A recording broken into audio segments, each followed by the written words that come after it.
नमस्ते, मैं किरण पटेल आप सभी का स्वागत करती हूँ अपने YouTube चैनल पर। आज मैं एक तुलसा माता का भजन लेके आई हूँ। कैसे लगेगा आप लोग कमेंट में बताना। पसंद आए तो वीडियो को लाइक, चैनल को सब्सक्राइब, ज़्यादा से ज़्यादा शेयर करना।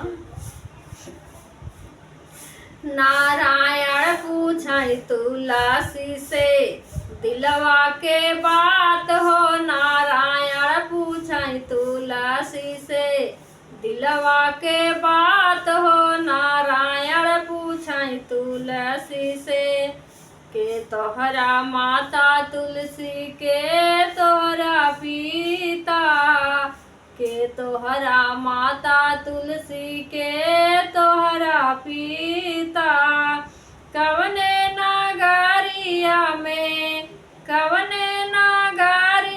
में भाइल बाबिया हो। नारायण पूछाई तुलसी से दिलवा के बात हो। नारायण पूछाई तुलसी से दिलवा के बात हो। नारायण पूछाई तुलसी से धरती हमारी माता हाई मेघा हमारे पिता। धरती हमार माता हाई मेघा हमारे पिता गोकुला नगरिया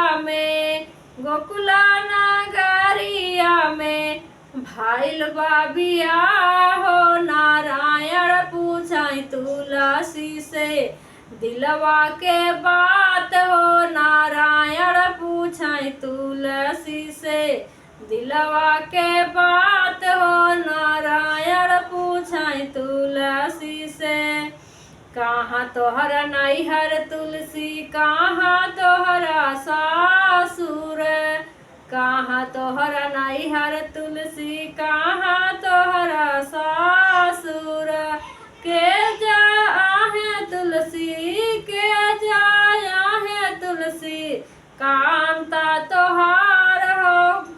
नारायण पूछाई तुलसी से दिलवा के बात हो। नारायण पूछाई तुलसी से दिलवा के बात हो। नारायण पूछाई तुलसी से गंगा तीरे नैहर हमरा जमुना तीरे सासुर।